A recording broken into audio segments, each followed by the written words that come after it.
வராகி ஆதி என்ற பகவானே ஜோதி என்ற சுந்தர தோராத வட்டம் முக்கோணம் சட்கோணம் துலங்கு வட்டத்து ஏராரிதல் இட்டு ரீங்காரம் உள்ளிட்டது நடுவே ஆராத. சிவாயினி வணக்கம். இப்போ நம்ம அடர்ந்த காட்டில் இருக்கோம், அதாவது பெருங்காட்டுன்னு சொல்லுவோம். இப்போ நம்ம உண்டாகல வழியாக சிறுகாட்டை தாண்டிட்டோம். இது பெருங்காட்டுடைய எல்லை பகுதி. இதில் தான் நம்முடைய பெருங்காடு, அதாவது அடர்ந்த காடு ஆரம்பிக்குது. இதுக்கு இங்கால எதுவுமே நம்மளுக்கு இல்லை. ஏன்னா சிறுகாட்டில் கூட நம்ம பார்த்தோம், கொஞ்சம் வெளிச்சமாக இருந்துச்சு. சில தோட்டத்துறவுகள் செய்கிறவங்க இருக்கிறாங்க, விவசாயம் செய்கிறவங்களாம் இருக்காங்க. இந்த பெருங்காட்டில் யாருமே இருக்க மாட்டாங்க. ஃபோன் சிக்னல் கூட இருக்காது. இங்கே முருகன் மட்டும்தான் நம்மளுக்கு தோணும், வேறு யாருமே இல்லை.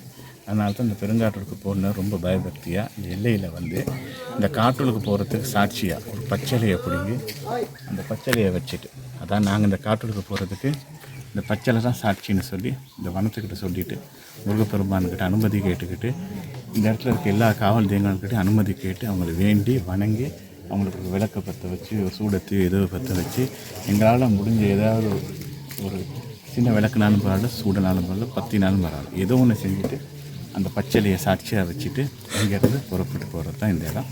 இனி இதுலேருந்து உள்ளே போனோம்னா நம்ம நேராக கபிலவன முருகனுடைய இருப்பிடத்துக்கு தான் போக போகிறோம்.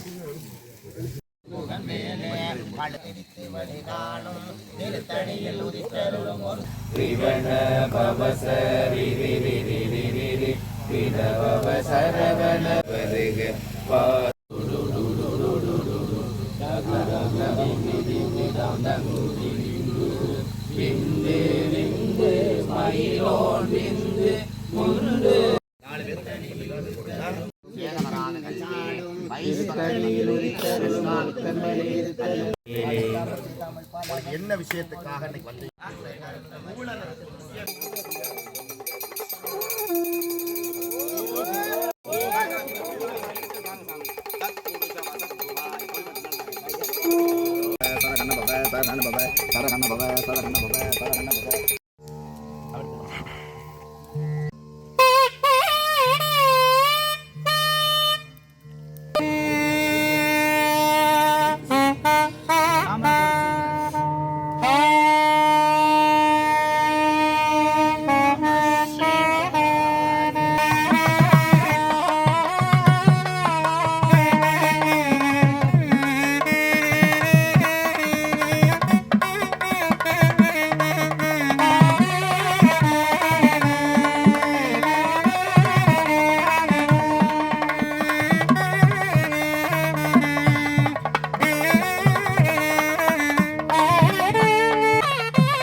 இந்தியாவுக்கு போனால் யாகத்துக்கு கூப்பிடுவாங்க. அந்த மாதிரி எனக்கு இன்னைக்கு வார்த்தை இல்லைன்னு சொல்லி நான் சமாளிக்கல. வார்த்தை உண்டு, அதை எப்படி எப்படி போடுறதுன்னு அது ப்ராப்பராக எழுதி நான் உங்களுக்கு கொடுக்குறேங்க ஐயா. நான் இது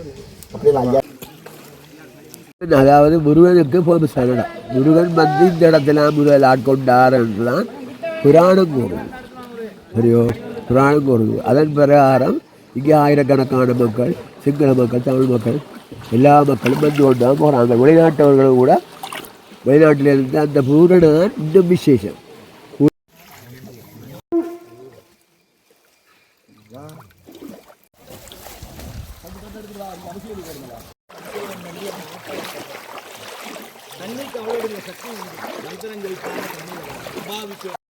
शंभो महादेवा हर हर महादेवा शंभो महादेवा हर हर महादेवा शंभो महादेवा देवा शंभो महादेवा हर हर மகாதேவா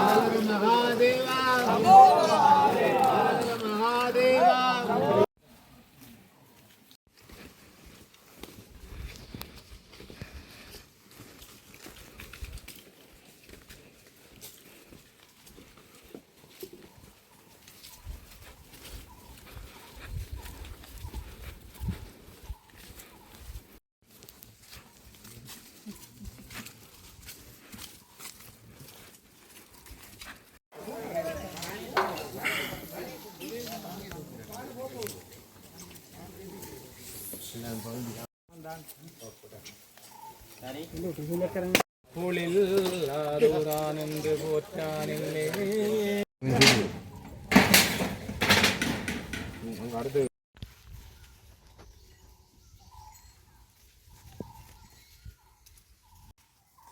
கபிலவனம் வந்து முருகப்பெருமான் வந்து ஒளிதேகமாக இங்கே இருக்கிறார். அவர் ஒளிதேகத்திலேருந்து வந்தார், மீண்டும் ஒளிதேகம் அடைகிறதுக்காக இங்கே தியானம் பண்ணிக்கிட்டு இருக்காரு.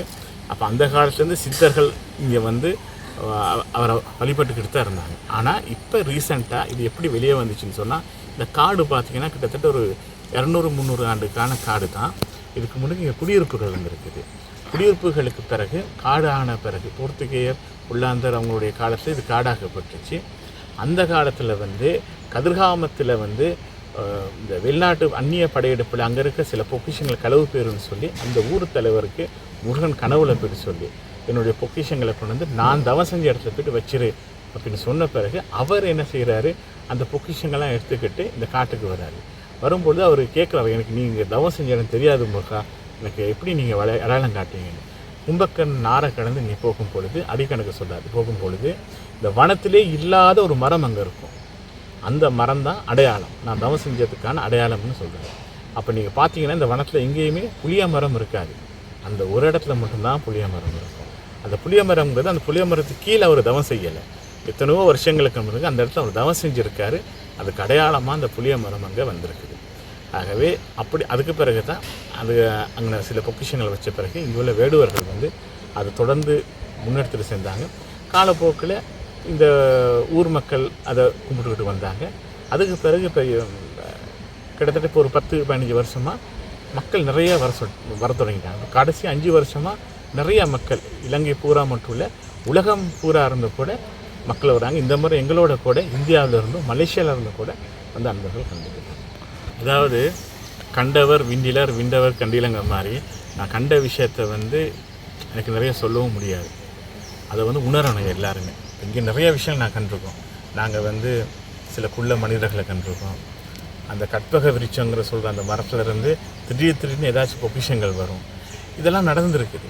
அப்போ மக்கள் சொன்னால் சாமி என்ன சொல்கிறான்னு தெரியல அப்படிம்பாங்க. ஆனால் நான் என்ன சொல்கிறேன்னா, இங்கே வாங்க, இங்கே வந்து நீங்கள் உண்மையாக ஆத்மார்த்தமாக அந்த முருகப்பெருமானை வேண்டு போகும் பொழுது உங்களோட வாழ்க்கையில் அதிசயம் நடக்கும். அந்த அதிசயம் நடக்கும் பொழுது நீங்கள் நம்புவீங்க, கபிலவனம் அப்படிங்கிறது சாதாரண வனம் இல்லை, இது மிகப்பெரிய ஒரு சக்தி வாய்ந்த வனம்னு எல்லாருமே நம்புவாங்க. அதோட இந்த வனத்துக்கு லேஸில் யாரும் வந்துட முடியாது. இது விரதம் இருந்து 21 நாள் கட்டாயம் விரதம் இருந்து வரணும். விரதம் இருந்தாலும் கடைசி நேரத்தில் சொல்லுவாங்க, சாமி எனக்கு வர முடியாமல் போச்சுன்னு சொல்லுவாங்க. அப்படி இந்த வனத்துக்கு யார் வரணும்னு கூட முருகப்பெருமான் தான் தேர்ந்தெடுக்கிறது. இது வர்றதுனால கூட லேஸ் இல்லை. இது நம்ம ஜீப்பெல்லாம் புக் பண்ணணும், பாதைகளும் ரொம்ப கடுமையான பாதை, எல்லா காலங்கள்லேயும் வர்றது கொஞ்சம் கஷ்டம். அப்போ இது வந்து அப்போல எளிமையான பயணமும் இல்லை. கிட்டத்தட்ட நீங்கள் இமயமலைக்கு போகிற மாதிரி தான் கபிலவனம் வர்றதும் கூட அவன் அருளாலே அவன்தாள் வணங்குங்கிற மாதிரி முருகப்பெருமான அருள் யாருக்கு இருக்கோ அவங்க நிச்சயமாக இந்த வனத்துக்கு வருவாங்க. இந்த காட்டில் வந்து முருகன் தான் எங்களுக்கு எல்லாம் பாதுகாப்போம். முருகன் தவிர யாரும் இல்லை. இருந்தாலும் இந்த காட்டில் வந்து இப்போ பார்த்தீங்கன்னா இங்கே ஒரு இராணுவ முகாம் இருக்குது. இந்த முகாம் தான் இங்கே உள்ளவங்களுக்குலாம் பாதுகாப்பு. இங்கே வர்றவங்கெல்லாம் சரியாக நேர்த்தி பண்ணி அதே மாதிரி பாதுகாப்பு கொடுத்து வழிநடத்தி கொண்டு போகிறாங்க. அதே மாதிரி அவங்கள பற்றி சொல்கிறதா இருந்தால் உலகத்திலேயே சைவம், அதாவது அசைவ உணவு இல்லாமல் சைவம் மட்டும் 365 நாளும் இருக்கிற ஒரு இராணுவ முகாம்னா இதாக தான் இருக்கும். ஏன்னா இங்கே வந்து இவங்களும் விரதம் இருந்து தான் வருவாங்க. இதுக்குள்ளேயும் எந்த விதமான அசைவ உணவு கூட எடுக்க மாட்டாங்க. அந்தளவுக்கு துப்புரவாகவும் புனிதமாகவும் இருந்தால் அவங்களுடைய வேலையும் அவங்க பார்க்குறாங்க. இங்கே வந்து 2 யானைகள் இருக்குது. ஒன்று மத்து, இன்னொன்று தங்கையா. மத்து என்பது பிள்ளையாருடைய அம்சம், தங்கையா என்பது இந்த காவல் தெய்வத்தோட அம்சம். 2 யானையும் இங்கே வந்து ரொம்ப அந்யோன்யமாக எல்லாத்தோடையும் இருக்கும். ஆனால் ஒழுங்காக விரதம் இருக்காமல் பார்த்தா இந்த 2 யானையும் பூசை செய்யக்கூடாது.